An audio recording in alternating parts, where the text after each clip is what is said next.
Lumpy skin disease के कारण सैकड़ों गौवंशों की मौत हो गई तो वहीं कई गौवंश गंभीर रूप से घायल भी हुए।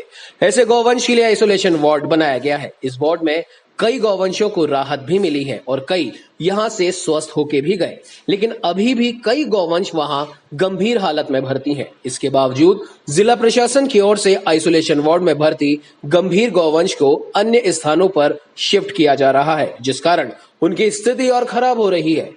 इन गौवंशों को अन्य स्थानों पर छोड़ने की कार्रवाई को लेकर पशु कल्याण बोर्ड ने भी अपनी नाराजगी व्यक्त करते हुए संबंधित अधिकारियों को गौवंश के स्वस्थ होने तक उन्हें वहीं पर रखने के निर्देश दिए, लेकिन इसके बावजूद गंभीर गायों को मकरवाली रोड स्थित आइसोलेशन वार्ड से अन्य स्थानों पर भेजा जा रहा है। और इसके विरोध में आज एनिमल वेलफेयर सोसाइटी के साथ ही प्रेरणा फाउंडेशन की ओर से धरना देते हुए अपनी नाराजगी व्यक्त की गई और जिला प्रशासन व नगर निगम की ओर से गंभीर गौवंशों को अन्य स्थानों पर भेजने की कार्रवाई पर नाराजगी व्यक्त करते हुए इसे बंद करने की मांग की।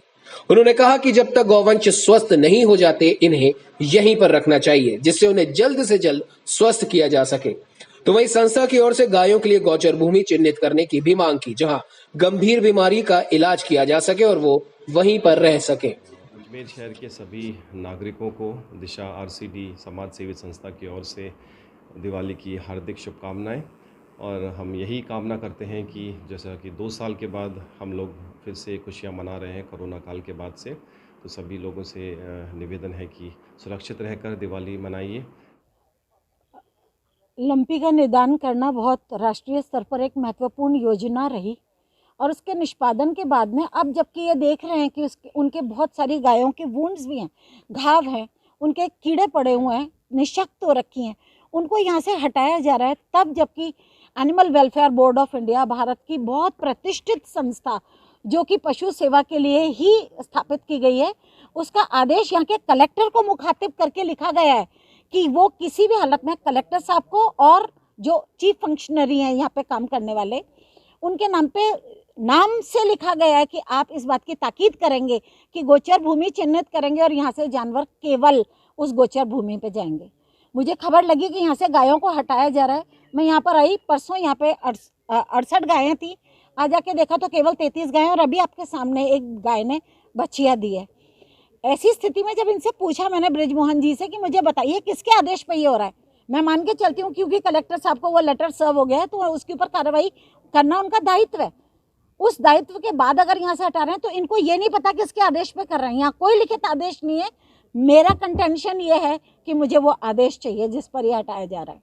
प्लस जिन गायों को यहाँ से कहीं भेज दिया गया वो थोड़े समय के बाद ही तुरंत दूसरे दिन खबर आ रही है कि ये बहुत बीमार है, इन्हें वापस ले जाएं। ऐसा बहुत सारी गौशालाओं के साथ और बहुत गायों के साथ हुआ। गायों को जानते हुए नगर निगम इसकी कैरियर सर्विस है, एक गाड़ी के अंदर 9 गायों को ठूस ठूस के ये लोग भेज रहे हैं।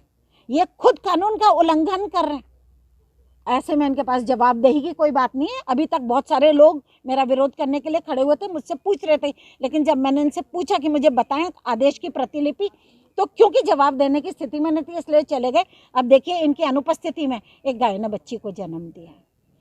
तो ये मैं नहीं सोचती कि प्रशासन भारत के शासन का ही एक हिस्सा है, उसका सबऑर्डिनेट अंग है और उस सबऑर्डिनेट अंग को अपने ऊपर के हेड अंग के आदेशों की पालना करनी ही चाहिए। आपका परिचय? मैं डॉक्टर मंजू शर्मा हूँ और जब से ये कैंप यहाँ पे स्थापित हुआ है उसके अंदर मैं और कुछ लोगों ने यहाँ पे खाना उपलब्ध कराने की, जिसके लिए प्रशासन ने हमें कहा था कि हम इनके लिए आहार उपलब्ध कराएंगे, तो मैं यहाँ की एक स्टेक होल्डर हूँ। स्टेक होल्डर होने के नाते मैं चाहती हूँ कि यहाँ पे प्रशासनिक कार्रवाई हो।